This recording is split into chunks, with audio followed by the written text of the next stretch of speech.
Alright, so this is what I've been working on this afternoon. I have been taking my blocking directions from stage onto paper, or rather whiteboard.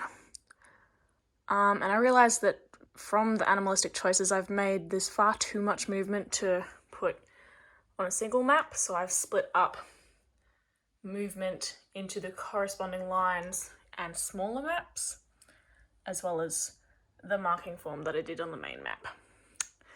So essentially, the main thought process behind this magnanimous amount of movement is that there must be constant movement and it must be relatively circular around the central set piece, which is the chair, which is representative of the bakery, as well as this ring of flour. Because I've thought that with her connection to the earth,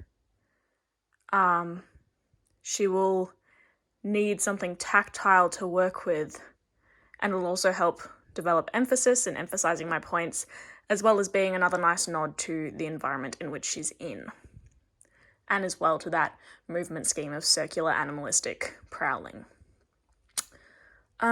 So this is the summary map, but the smaller maps detail what she'll be doing in different scene segments. This one is from the beginning, so she'll start behind the chair and circle around, and this is during the introductory speech before she gets to the rapping. She begins rapping in this movement segment, and this finishes ripping up the rampion, so just before the spell chord, where she begins the line of, "I should have turned him to stone," or a dog, or a chair, or a which I'm going to emphasize further through this wiggling snake-like movement as she gets up onto the chair, emphasizing her power as she then rises throughout this segment where she's revealing that the baker had a sister.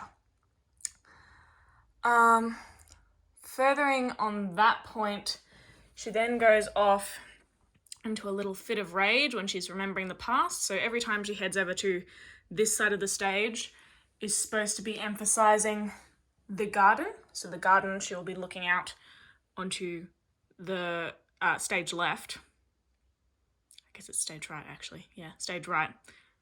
To demonstrate that that's its locations, as they reference in the script. It's the witch from next door, so next door will be in that direction. So after her fit of rage, where this is the lightning crash and she gets a bit sheepish about revealing so much about her past, even though it doesn't really make sense to them, I've always thought that it'd be really interesting and impactful to have a character change, because in the script, the rapping remains her dialogue throughout, but when she says, "Oh, don't take away the baby," they shrieked and screeched, I thought it would be a really interesting choice if for just that line, "I don't take away the baby," I morphed into the parents sitting on the chair and swiveled throughout that line to emphasize the emotional impact of what it was actually like to have a witch come and take away your baby, and then her evilness and her cackling and her feeling of justice immediately afterwards.